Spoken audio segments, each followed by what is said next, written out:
Normal మనము medical topic కాకుండా non medical topic ఏం ప్రాబ్లం ఉంటుంది అది దానివల్ల డిస్కస్ చేద్దాం. నాన్ మెడికల్ అంటే మనము జబ్బుల గురించి డిస్కస్ చేయట్లేదు, మనము చేసేది పొరపాఠం. అంటే మనం మందులు ఇచ్చేటప్పుడు ఏమేమి పొరపాఠం చేస్తామో దాని గురించి నెక్స్ట్ ఒక 5 minutesలో డిస్కస్ చేద్దాం. సో నార్మలీ పిల్లలకి ఏమైనా జబ్బులు వస్తే కన్సల్ట్ చేస్తారు. కన్సల్ట్ చేసిన తర్వాత మనం మందులు తీసుకుంటారు, మందులు తీసుకొని మందులు వేస్తారు. సో దీంట్లో మనం ఏమేమి పొరపాఠం చేస్తారు పేరెంట్స్ కానీ ఆర్ ఎవరు చూసుకుంటారు బేబీకి, వాళ్ళు ఏమేమి పొరపాటు చేస్తారో దాని గురించి డిస్కస్ చేద్దాం. ఫస్ట్ టైం కన్సల్ట్ చేస్తారు, ఒక ప్రిస్క్రిప్షన్ ఉంటుంది, ఒక మందులు రాస్తారు, నెక్స్ట్ వెళ్తారు, తగ్గిపోతుంది.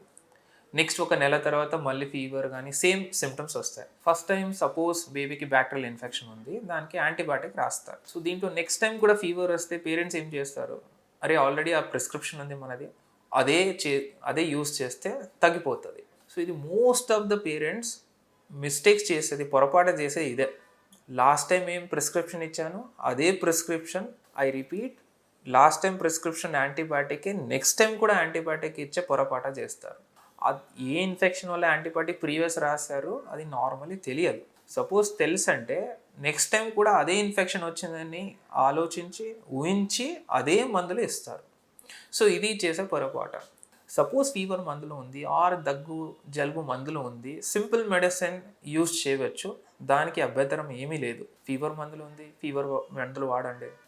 సింపుల్ దగ్గు ఉంది, జలుబు ఉంది, బేబీ యాక్టివ్ ఉంది, ఆ సింపుల్ మెడిసిన్స్ ఉంటాయి, వాడచ్చు. బట్ కొన్ని మందులు యాంటీబయాటిక్ ఎస్పెషలీ మనము ఉండే యాంటీబయాటికే చాలా తక్కువ. సో మనము మల్టీ డ్రగ్ రెసిస్టెన్స్ అనేవి వస్తున్నాయి మన పిల్లలకి. మల్టీ డ్రగ్ అంటే ఏంటి, మనం ఏం యాంటీబయాటిక్ యూస్ చేసినా అది పని చేయదు, ఆ బ్యాక్టీరియాస్ గ్రోత్ అవునాయి. మల్టీ బగ్స్ అని అంటారు దానికి. అంటే మనం ఢిల్లీ బగ్ అనే రీసెంట్గా చాలా హెవాక్ క్రియేట్ చేసింది. సో అది మల్టీ డ్రగ్ రెసిస్టెన్స్ వల్ల మనము ఉన్న యాంటీబయాటిక్ కూడా వాడలేము.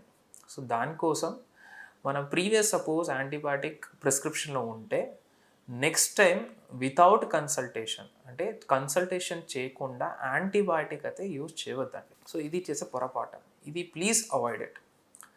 సెకండ్ పొరపాటు ఇంకేం చేస్తారు, సపోజ్ మనము నార్మల్ పిల్లలకి సిరప్సే ఎక్కువ వాడేది. సపోజ్ వెయిట్ తక్కువ ఉంది, 20 kg లోపల ఉన్నారంటే జనరల్లీ వాడేది సిరప్. నెక్స్ట్ ఏం చేస్తారు, సపోజ్ మనం మందులు 2.5 ml చెప్పాము ఆర్ 4 ml చెప్పాము ఆర్ 5 ml చెప్పాము. ఏం చేస్తారు, మనము దాని క్యాప్ ఉంటుంది, ఆ క్యాప్లో మనము 2.5 ఉంటుంది, 5 ఉంటుంది, 7.5 ఉంటుంది, 10 ఉంటుంది. కొన్ని క్యాప్స్లో 2, 4, 6 అట్లా ఉంటాయి. బట్ సపోజ్ ఎగ్జాంపుల్ ఇస్తున్నాము, సపోజ్ 10 kg బేబీ ఉంది, 10 kg బేబీ ఉంది, మన ఫీవర్ వచ్చింది. సో ఫీవర్ మందులు ఏముంటుంది, మనము పారాసిటమాల్ ఏదైనా 250 mg ఉంటుంది, అది 3 ml ఏమని చెప్తాను. అంటే 250 mg 5 mlలో ఉంటుందంటే సో ఆ మెడిసిన్ 3 ml ఏమని చెప్తాను. ఏమవుతుంది, మనం క్యాప్లో తీసుకునేటప్పుడు అది 2 ఉంటుంది, 4 ఉంటుంది, ప్లస్ ఆ మధ్యలో 3 ఉండదు జనరల్లీ. సో దానివల్ల ఏమవుతుంది, మనం డోస్ ఇచ్చేది కూడా ఎక్కువ అవుతుంది. ఐదర్ అండర్ డోస్ ఇస్తారు ఆర్ ఎక్కువ డోస్ ఇస్తారు. రెండు ప్రమాదకరం, రెండు పొరపాటు. సో అండర్ డోస్ ఇస్తే మనం ఫీవర్ తగ్గదు, ఎక్కువ డోస్ ఇస్తే దానివల్ల టాక్సిసిటీ అయ్యి అది వేరే ప్రాబ్లం. సో దానికోసం సింపుల్ సొల్యూషన్ ఏమంటే, మనము ఒక 5 ml సిరింజ్ అని వస్తుంది, 5 cc సిరింజ్ అని చెప్తారు. సో దాంట్లో నీడిల్ డిస్కార్డ్ చేయండి, ఎంత ml చెప్పారో అంత ml తీసుకుంటే ఆ ప్లంజర్తో బేబీకి ఇచ్చేసండి. మీకు ఇవ్వడానికి కూడా ఈజీ, మనము తీసుకోది మందులు కూడా ఈజీ, ఎగ్జాక్ట్ డోస్ ఉంటుంది. సో క్యాప్ కాకుండా మనము సిరింజ్ తీసుకొని నీడిల్ పడేసి దాంట్లో ఎగ్జాక్ట్ అమౌంట్ తీసుకొని ఇచ్చేది కూడా చాలా ప్లంజర్తో ఈజీ బేబీస్కి. సో అది ఇస్తే కూడా మందులు కరెక్ట్గా వెళ్తాయి, కరెక్ట్ డోస్కి వెళ్తాయి, ప్లస్ దానివల్ల ఫీవర్ కానీ ఏదైనా ఉంటుంది జబ్బులో అది తక్కువ అవుతుంది. ఇది సెకండ్ పొరపాటు అనమాట. సో థర్డ్ పొరపాటు ఏం చేస్తారు, సపోజ్ చిన్నపిల్లలు ఉంటారు, వాళ్ళకి సరౌండింగ్ ఏం తెలియదు, అంటే ఏముంటే కూడా నోట్లో పెట్టుకుంటారు. సో సపోజ్ పెద్దవైనా ఎవరైనా ఉన్నారు, వాళ్ళు థైరాయిడ్కి డ్రగ్స్ వాడుతున్నారు, బీపీకి మందులు వాడుతున్నారు, షుగర్కి మందులు వాడుతున్నారు అంటే అక్కడే ఇక్కడ పెట్టేస్తారు. ఎక్కడైనా పెట్టేస్తే ఏమవుతుంది, మన చిన్న పిల్లలకి అంత ఇది ఉండదు, అంటే ఏమైనా ఉంటే నోట్లో పెట్టుకుంటారు. సో ఏం చేస్తారు, అక్కడ ఉన్నప్పుడు అది తీసుకొని గబగబగానే చాక్లెట్ లాగా ఉంటుంది అది, అంటే వాళ్ళు చూసేది చాక్లెట్ లాగా తీసుకుంటారు. సో దానివల్ల మనము సపోజ్ డయాబెటిక్ డ్రగ్ తీసుకుంటే షుగర్స్ చాలా డౌన్ అవుతాయి, సుస్థ అయిపోతారు. బీపీకి మందులు తీసుకున్నప్పుడు బీపీ డౌన్ అయిపోతాయి.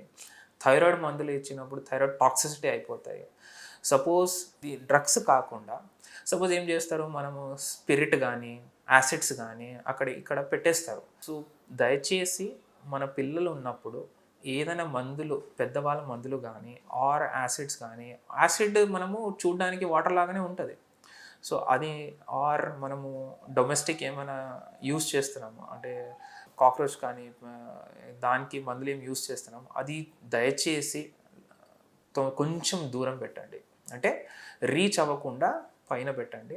సో దానివల్ల ఇది మనం సింపుల్ మెజర్స్ ఉంటాయి. ఈ సింపుల్ మెజర్తో పాటు మనము టాక్సిసిటీ కానీ ఆర్ మనము దానివల్ల ప్రాబ్లం ఏమో వస్తుంది అది ప్రివెంట్ చేయవచ్చు. సో ఇది థర్డ్ పొరపాటు అనమాట. సో మోస్ట్ కామన్ చేసేది ప్రీవియస్ ప్రిస్క్రిప్షన్ యూస్ చేసేది. సెకండ్, మనము అండర్ డోస్ అని ఎక్కువ డోస్ ఇవ్వదు కానీ. మూడోది సరౌండింగ్లో అక్కడే పెట్టేసి వదిలేయదు కానీ. సో ఇది అన్నీ మనము ప్రివెంట్ చేస్తే మోస్ట్ ఆఫ్ ద టైం ఇది ప్రివెంటబుల్ అనమాట. దీనికి ఏం వ్యాక్సిన్ అవసరం లేదు, దీనికి మందులు అవసరం లేదు, సింపుల్స్ మెజర్స్ ఉంటాయి. సింపుల్ తీసుకుంటే ఈ అన్ని సింపుల్ ప్రివెంటబుల్ మెజర్స్ల వల్ల మనము ప్రివెంట్ చేయగలుగుతాం.